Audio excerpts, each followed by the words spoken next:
मित्र हो, गेल्या पिरियडला आपण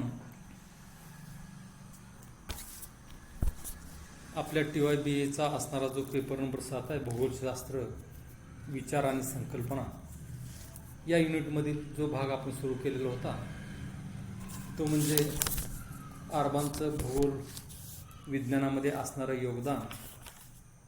आणि याचा अभ्यास करत असताना पाठीमागं तुम्हाला सांगितलं की प्रामुख्यानं सर्वसाधारणपणे 7व्या शतकामध्ये प्रेषित मुहम्मद पैगंबर आणि त्यांचे असणारे जे अनुयायी होते, या लोकांनी मोठ्या प्रमाणात प्रवास केला. प्रवासाच्या दरम्यानचा असणारं त्यांचं जे वर्णन आहे ते वर्णन त्यांनी लिहून ठेवलं लेखी स्वरूपामध्ये. आणि प्रामुख्यानं एक काही प्रमाणात भूविज्ञानाच्या संशोधनासाठी किंवा भूविज्ञानाचा असणारा जो अभ्यास आहे, या अभ्यासाला या अरब लोकांनी सुरुवात केली. हा भाग आपण पाठीमाग पाहिलेला होता की प्रामुख्यानं याचा ज्यावेळी आपण विचार करू की अरबांनी काही भौगोलिक संकल्पना सुरुवातीस ज्यू आणि ख्रिश्चन लोकांच्याकडून घेतल्या की अरब आणि असणारे जे मुस्लिम समाज होता, या समाजामध्ये सुरुवातीच्या काळापासूनच त्यांच्याकडं अशा प्रकारच्या काही भौगोलिक वैज्ञानिक संकल्पना नव्हत्या. परंतु थोडंसं त्यांचे एक नवीन काहीतरी शिकण्याची आवड त्यांच्या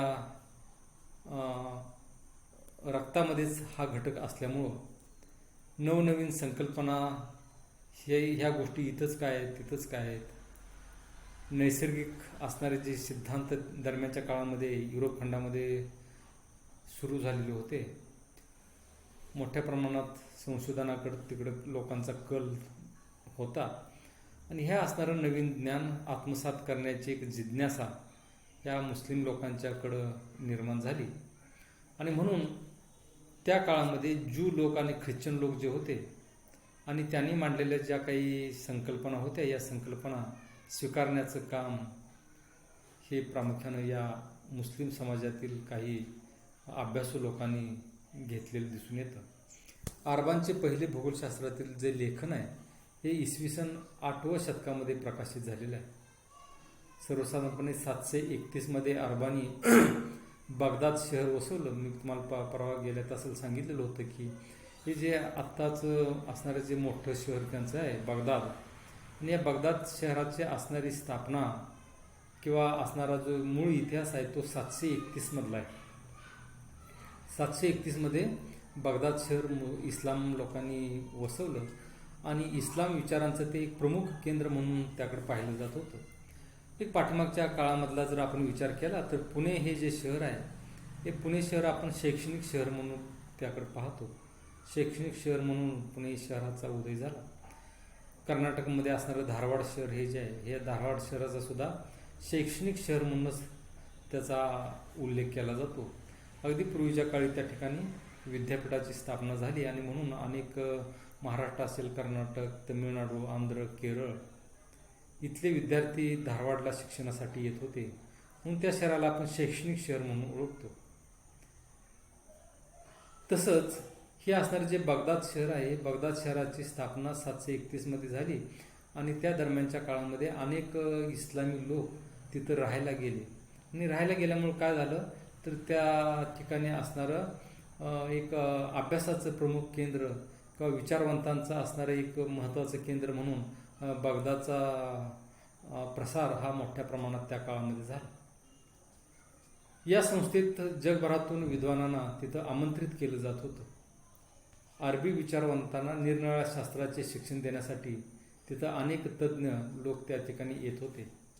आता मग सांगितलं की अरबांचा असणारा जो स्वभाव आहे, हा स्वभाव काय आहे तर नवीन काहीतरी शिकण्याचा, नवीन भूभाग शोधून काढण्याचा आणि त्या ठिकाणी जिंकण्याचा ही एक वृत्ती त्यांच्या रक्तामध्ये असल्यामुळं प्रामुख्यानं मोठ्या प्रमाणात त्यांनी त्याचा सुरुवात केलेली आपल्याला दिसून येते.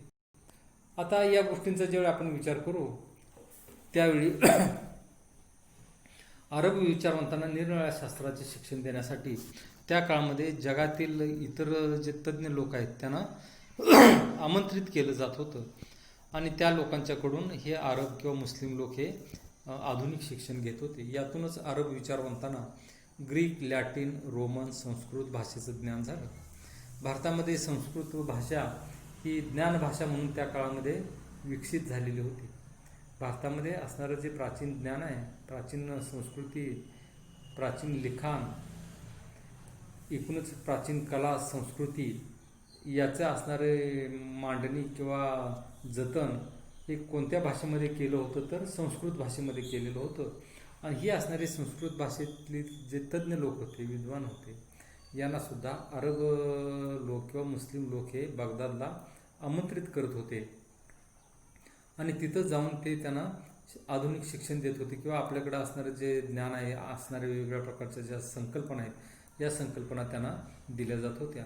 आणि ह्या असणाऱ्या भारतीय लोकांच्या बरोबरच प्रामुख्याने ग्रीक असतील, लॅटिन, रोमन हे लोकसुद्धा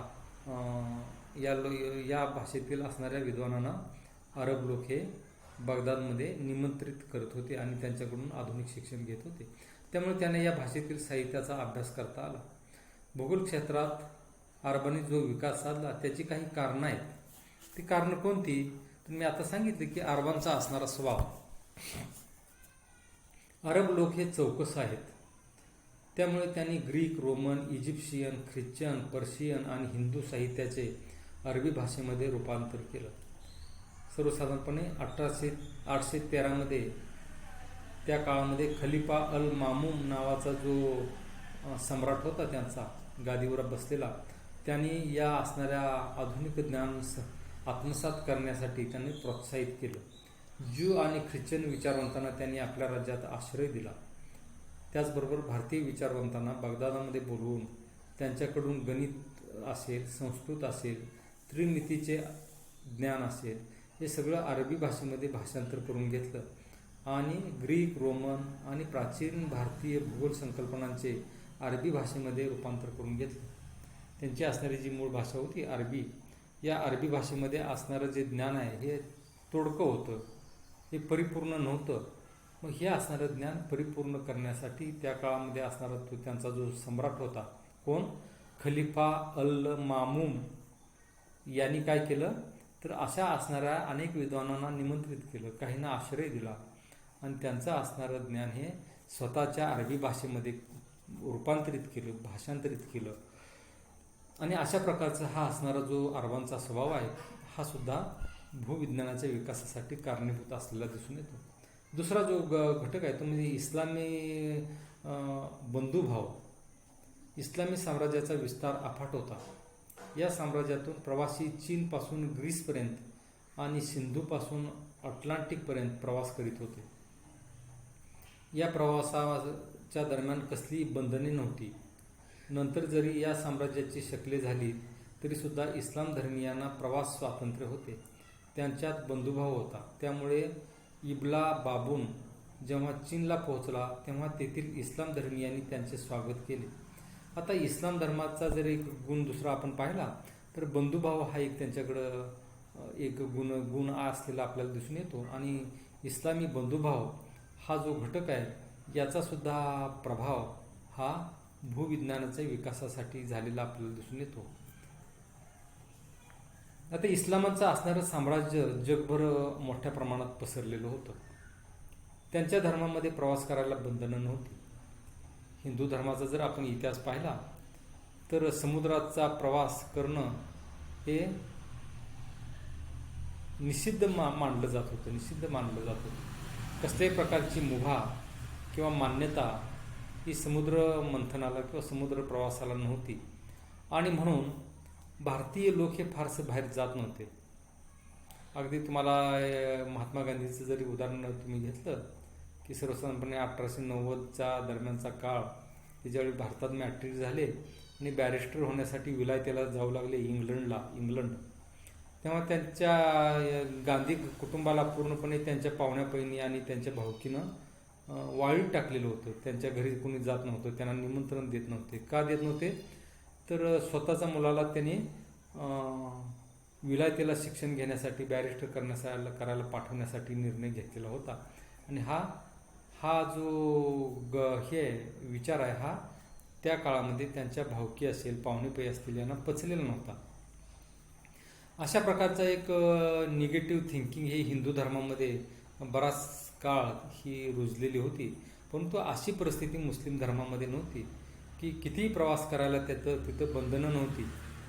आणि त्यामुळं हे असणारे जे इस्लाम लोक आहेत, अरब लोक, अरबस्थानमध्ये राहणारे, तर त्यांनी संपूर्ण जगाचा प्रवास केला, समुद्रामार्गे प्रवास केला, जमिनीवरून प्रवास केला, नवनवीन जमिनी त्यांनी शोधून काढल्या आणि तिथं स्वतःचं साम्राज्य उभं केलेलं आपल्याला दिसून येतं. आणि हा सुद्धा गुण हा अतिशय महत्त्वाचा त्यांच्याकडे आहे. तिसरा जो घटक आहे तो म्हणजे धार्मिक यात्रा. इस्लाम धर्मीय आरोग्य व धन यांची इच्छा करतात.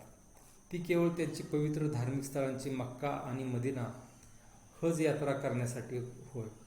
त्यामुळे काही अपवाद वगळता या संपूर्ण अरब साम्राज्यातून मक्का मदिनेकडे हज यात्रेकरूंचा ओघ असे. या प्रवासात त्यांना विविध देशातून जावे लागे. तेथील भाषा, संस्कृती, प्रदेश यांचे त्यांना ज्ञान होत गेले. हे लोक मोठ्या प्रमाणात प्रवास करत होते. कशासाठी प्रवास करत होते? तर या प्रवास करण्याचं जे मुख्य कारण आहे ते कोणतं? तर त्याचा असणारा जो मुख्य उद्देश आहे काय की नवीन भाग शोधून काढणं असेल. आणि त्याचबरोबर त्यांच्या असणाऱ्या ज्या धार्मिक त्यांची ठिकाणं आहेत, धार्मिक ठिकाणं कोणती? मक्का आणि मदिना या धार्मिक स्थळाला ते भेट देतात. हिंदू धर्मातले लोक कसं काशीला जातात, पंढरपूरला जातात, तसं धार्मिक यात्रेसाठी हे जे लोक जातात की एकदा तरी जन्मात आल्यानंतर मक्का मदिनेला जाणं हे त्यांच्या ह्याच्यामध्ये धर्मामध्ये कंपल्सरी आहे. आणि हे जात असताना अनेक देशातून त्यांना प्रवास करावा लागतो, समुद्रमार्गे प्रवास करावा लागतो. आणि हे करत असताना आपल्या आजूबाजूला असणारी नैसर्गिक पर्यावरण असेल, सांस्कृतिक पर्यावरण असेल, तिथं असणारी भाषा असेल, तिथल्या विविध असणाऱ्या संस्कृती असतील, लोकांचं राहणीमान असेल, तिथं असणारे केले जाणारे व्यवसाय असतील, या सगळ्यांचं अनुकरण हे लोक करत होते. आणि त्यातूनच प्रामुख्यानं त्या लोकांना एक नवीन जगाचा ओळख ही होत गेली.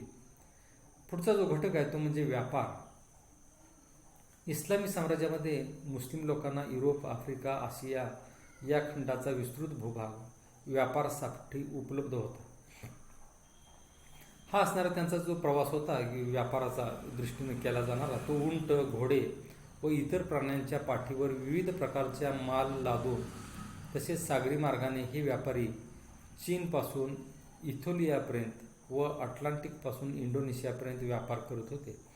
हे व्यापारी अरब असतील तर त्यांना ते पैगंबराच्या देशातून आल्यामुळे मोठा मान मिळत होता. या व्यापाऱ्यांचा उल्लेख देवाचे विश्वासू दूत असा केला जात होता. व्यापाराबद्दल अरबांना कमालीचा आदर होता.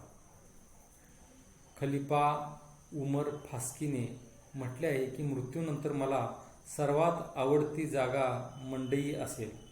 अरब व्यापारी अनेक ठिकाणाहून आलेल्या विविध मालांचा व्यापार करीत, त्यामध्ये प्रामुख्याने हिरे, माणके, सुवासिक तेले, मसाल्याचे पदार्थ, रेशीम कापड, घोडे इत्यादींचा समावेश होता.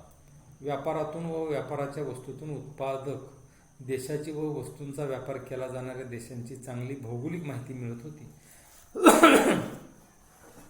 आता व्यापाराच्या दृष्टीने हे लोक जे प्रवास करत होते एका देशातून दुसऱ्या देशामध्ये, आणि हे प्रवास करत असताना मोठ्या प्रमाणात ते मी आता सांगितलं की वरील गोष्टींचा व्यापार हा मोठ्या प्रमाणात होत होता. कोणकोणते? वेगवेगळ्या प्रकारचे मौल्यवान धातू, हिरे, माणके, सुवासिक तेले, मसाल्यांचे पदार्थ, रेशीम कापड आणि त्याचबरोबर घोड्यांचा व्यापार इत्यादी गोष्टींच्या घेऊन ते लोक व्यापार करण्यासाठी एका प्रांतातून दुसऱ्या प्रांतामध्ये एका देशातून दुसऱ्या देशात जात होते. आणि हे जात असताना त्यांना या अनेक गोष्टींचा ज्ञान झालेलं आपल्याला दिसून येतं. पुढचा जो घटक आहे तो म्हणजे सागरी नौकानयन. मग असं मी सांगितलं की हिंदू धर्मामध्ये सागरी प्रवास करायला बंधन होतं, तसं मुस्लिम धर्मामध्ये नव्हतं. समुद्रामार्गे जमिनीवरून कुठेही प्रवास करायला त्यांना मुभा होती. जरी अरबांचा बहुतांशी व्यापार हा खुष्कीच्या मार्गाने चालत असला तरी ते समुद्रमार्गे दूरवर व्यापारास जात होते. अरबी व्यापार ज्या समुद्रातून महासागरातून प्रवास करीत त्यात तांबडा समुद्र, पर्शियन गल्फ, अरबी समुद्र, हिंदी महासागर, बंगालचा उपसागर, मालाचक्राचा समुद्रधुनी आणि चिनी समुद्राचा समावेश होता. या समुद्र प्रवासामुळे त्यांना त्या सागराची, तिथं असणाऱ्या बेटांची, समुद्र किनाऱ्यांची, तिथं असणाऱ्या लोकांची चांगली माहिती गोळा करता आली. सिंदबादच्या सफरीमधून चीनपर्यंतच्या भूभागाची भौगोलिक माहिती उपलब्ध होती. आता अशा प्रकारचा प्रवास करत असताना त्यांनी केवळ प्रवास आणि केवळ व्यापारच केला असं नाही, तर हा प्रवास करत असताना तिथं असणाऱ्या एकूणच भौगोलिक परिस्थितीचं ज्ञान, एकूणच तिथं असणारी माहिती ही त्यांनी गोळा केलेली होती. लिखित स्वरूपात त्यांनी ठेवलेली आपल्याला दिसून येते.